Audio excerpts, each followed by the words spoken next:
Halo, selamat pagi anak-anaknya seluruhnya. Semoga kamu sehat selalu. Nah, untuk pertemuan kali ini kita akan membahas tentang klasifikasi makhluk hidup. Nah, sebelum kita masuk ke materi, kita harus paham terlebih dahulu apa perbedaan antara makhluk hidup dengan makhluk tak hidup. Nah, dikatakan dia makhluk hidup apabila dia memiliki yang namanya ciri-ciri kehidupan atau gejala-gejala kehidupan. Tapi apabila sebaliknya dia tidak memiliki ciri-ciri atau gejala kehidupan, dia bukan termasuk makhluk hidup atau dapat dikatakan dia benda mati. Contoh, pulpen, kursi, meja, ya. Nah, jadi makhluk hidup itu seperti apa contohnya? Contoh makhluk hidup yaitu kita sendiri, manusia, ya, hewan, tumbuhan. Nah, ciri-ciri makhluk hidup itu apa sih, Miss? Ciri-ciri makhluk hidup yang pertama, semua makhluk hidup dapat bergerak, ya. Bergerak. Jadi kita manusia, hewan maupun tumbuhan dapat bergerak. Contoh, kita dapat berdiri, dapat berlari, hewan juga seperti itu, dapat terbang, dapat berenang, ya anakku. Nah, tumbuhan juga dapat bergerak dengan mengikuti arah cahaya matahari. Nah, yang kedua, ciri kehidupan itu membutuhkan yang namanya makan dan minum. Untuk apa membutuhkan makan dan minum makhluk hidup?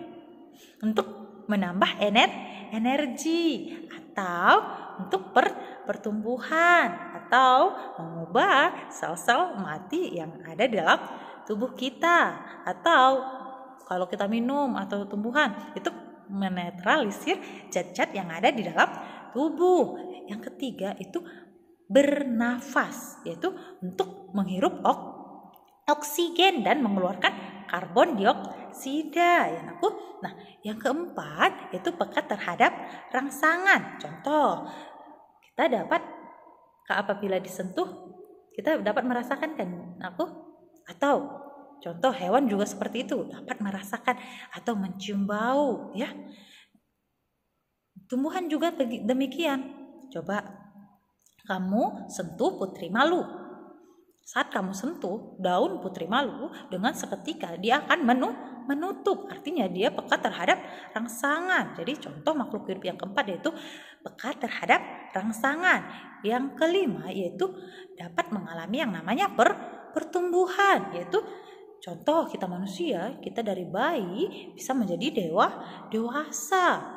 Atau tumbuhan, coba tumbuhan juga mengalami yang namanya pertumbuhan dari yang kecil, pohon kecil menjadi pohon yang besar. Atau hewan, ya, dari bayi kecil menjadi hewan besar, hewan dewasa.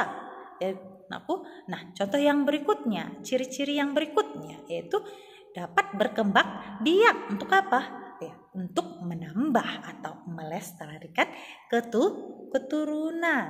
Ya, itu tadi ciri-ciri dari kehidupan atau ciri-ciri dari makhluk hidup. Jadi kalau dia tidak memiliki ciri-ciri dari makhluk hidup tersebut, dia tidak dikatakan makhluk hidup. Maka dikatakan apa tadi? Benda mati. Nah, kita masuk ke klasifikasi makhluk hidup. Nah, apa saja sih dasar dari klasifikasi? Dasar dari klasifikasi ini dilihat berdasarkan persamaan dan perbedaan ciri dari makhluk hidup. Jadi harus ingat tadi ciri-ciri makhluk hidup tersebut. Pertama, dia berdasarkan ciri bentuk tubuhnya atau morfologinya. Yang kedua, berdasarkan ciri bagian organ dalam tubuhnya atau anatomi dan fisiologinya. Yang keempat, dia berdasarkan manfaat, ukuran, tempat hidup dan cara hidupnya. Nah, apa itu sistem klasifikasi? Sistem klasifikasi adalah pengelompokan. Pengelompokan apa? Klasifikasi adalah pengelompokan makhluk hidup secara sistematis dan bertahap. Nah, ilmu yang mempelajari tentang klasifikasi ini dinamakan taksonomi, dan setiap tingkatan dari klasifikasi nanti disebut takson. Nah, jadi klasifikasi makhluk hidup ini dipelopori oleh Carolus Linnaeus. Ya, siapa? Carolus Linnaeus. Nah, apa sih tujuan dari klasifikasi? Tujuan dari klasifikasi yaitu untuk mengelompokkan tumbuhan berdasarkan persamaan ciri-ciri yang dimiliki. Yang kedua, mengetahui ciri-ciri suatu jenis atau tumbuhan untuk membedakannya dengan tumbuhan jenis lain atau hewan dengan hewan yang lainnya. Yang ketiga, untuk mengetahui hubungan kekerabatannya. Yang keempat, untuk memberi nama tumbuhan atau hewan yang belum diketahui namanya atau belum memiliki nama. Ya, nah, manfaatnya apa? Ya, mempermudah mempelajari makhluk hidup. Yang kedua, mengenal berbagai spesies makhluk hidup. Yang ketiga, mengetahui keanekaragaman hayati. Yang keempat, mempermudah cara pelestarian makhluk hidup. Nah, jenjang dari takson itu apa saja? Jenjang dari takson yang pertama, contoh takson pada hewan, yang pertama itu ada kingdom atau kerajaan. Yang kedua ada filum atau keluarga besar. Yang keempat ada klasis atau kelas. Selanjutnya ada ordo atau bangsa. Yang kelima ada familia atau suku. Jadi hewan dan tumbuhan juga memiliki yang namanya suku ya, Bu. Ya, yang keenam ada genus atau marga, dan yang ketujuh ada spesies. Begitu juga dengan tumbuhan. Tumbuhan juga memiliki yang namanya jenjang takson. Ingat ya, takson tadi adalah tahapan, urutan ya, Bu.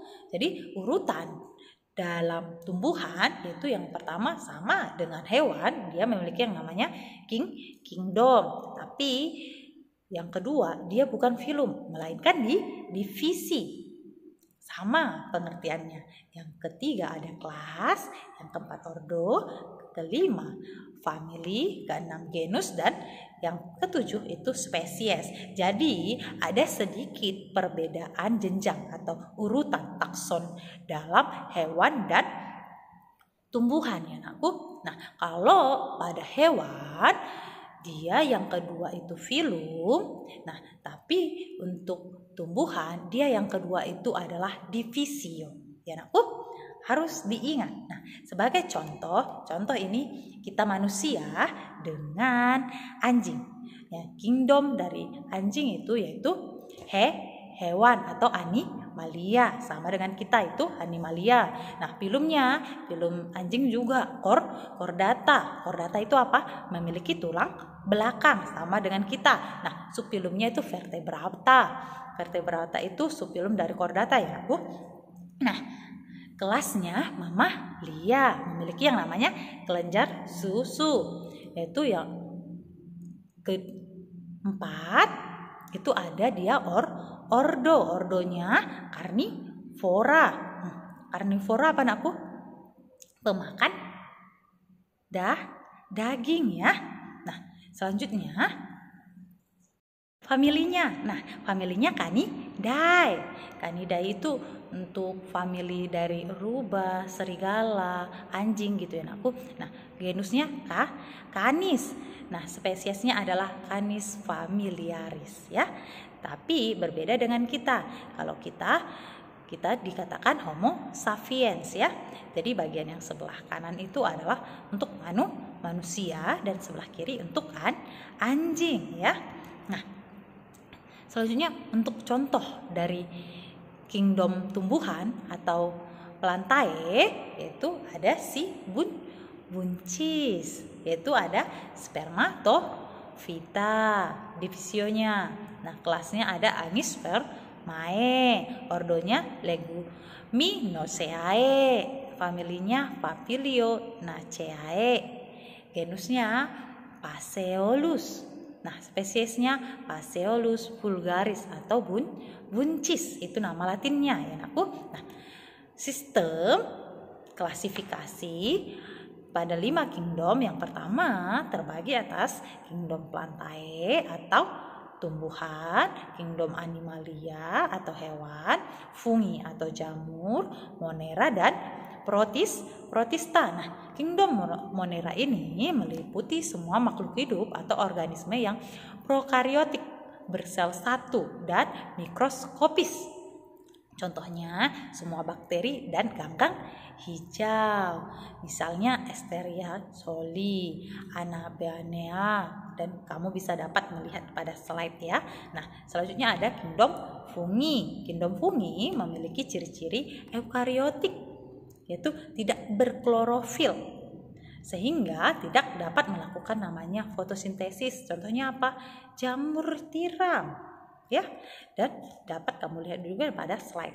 Oke, selanjutnya ada kingdom protista.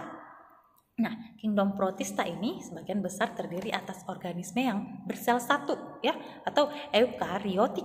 Umumnya sudah memiliki ciri-ciri seperti tumbuhan dan hewan. Contohnya Euglena, atau amuba. Nah, selanjutnya ada kingdom Plantae. Nah, kalau kingdom Plantae sudah tahu lah ya, tumbuhan.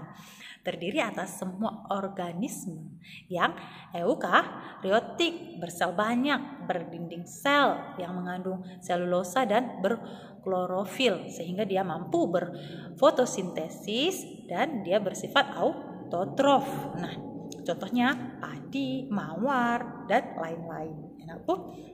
Nah, yang terakhir ada kingdom Animalia. Nah, kita manusia termasuk ke dalam kingdom Animalia. Nah, ciri-cirinya itu dia bersel banyak, tidak berklorofil, ya, kita tidak memiliki yang namanya klorofil. Jadi sehingga kita tidak bisa berfotosintesis, tidak memiliki dinding sel. Nah, contohnya apa? Burung, gajah, ular, ayam, dan kita manusia ya. Nah, tadi kan ada nih yang susah-susah disebut tadi, itu namanya nama ilmiah. Jadi cara menulisnya gimana, Miss? Sistem penulisan pada tata nama ilmiah nanti ada seperti berikut, yaitu sistem tata nama pada makhluk hidup, yaitu bersifat universal. Ya, menggunakan bahasa Latin, bukan bahasa Indonesia dia. Ketiga, menggunakan sistem tata nama ganda atau binomial nomenklatur. Binomial nomenklatur. Ingat ya, jangan salah sebut. Yaitu binomial nomenklatur itu terdiri dari dua kata. Yaitu kata pertama merupakan dia genus. Genus tadi apa? Marga. Nah, kata yang kedua dia merupakan spesiesnya, biasa dicetak miring atau di garis bawah terpisah. Nah, kata pertama diawali huruf besar dan kata kedua nanti dia huruf kecil semua. Contoh Feliscatus atau kucing, F-nya huruf besar, sementara yang lainnya huruf kecil. Nah, apabila dia ditulis tangan, kita harus menulisnya dengan garis bawah. Bisa kamu lihat pada contoh. Nah, apabila diketik dia pakai tulisan miring atau tulisan tebal. Nah, apabila dia nama tumbuhan, maka nanti dia akan memiliki yang namanya tanda penghubung. Misal Hibiscus racinensis atau Hibiscus rosanensis. Ada tanda penghubungnya, ya Nakku. Nah, apabila nama hewan juga lebih ini dari dua. Kalau yang contoh sebelumnya tadi akan hanya ada dua, yang kucing. Nah, ini lebih dari dua, dia memiliki yang namanya tanda terpisah. Contoh Felis maniculata domestica atau kucing rumah piaraan. Ya, ada tanda terpisahnya, ada spasi. Kalau yang tumbuhan tadi dia memiliki yang namanya tanda penghubung, kan? Kalau untuk hewan dia memiliki tanda terpisah, ada spasi. Nah, untuk nama spesies juga nanti mencantumkan inisial pemberi nama kalau pada tumbuhan. Contoh Zea miles L, yang memberi nama jagung ada Linnaeus. Jadi L itu untuk Linnaeus, ya Nakku. Nah, pembeda nama ilmiah dan nama biasa atau nama awam. Biasa nama ilmiah itu tertulis dalam KITT, dia menggunakan bahasa Latin, berlaku internasional, dan terkadang sukar dilafalkan atau sukar diucapkan, dan namanya mengidentifikasi takson dengan jelas ya anakku. Takson urutan tadi ya anakku. Nah, untuk setiap takson hanya ada satu nama yang benar, jadi tidak ada nama yang sama. Nah, sementara kalau nama awam kan tidak beraturan kan, bisa dengan gampang kita bilang kucing piaraan atau kucing golden, kucing, ya udah kucing gitu. Sementara aslinya berbeda ya nak. Contoh ini ada pisang. Bahasa Sundanya itu kan cau. Nah, bahasa Indonesianya pisang. Bahasa Inggrisnya banana. Sementara nama ilmiahnya itu Scientificiname ya. Scientificiname. Oke, nah untuk tugas kamu silahkan perhatikan slide dan jangan ada yang tidak mengerjakan. Sampai jumpa.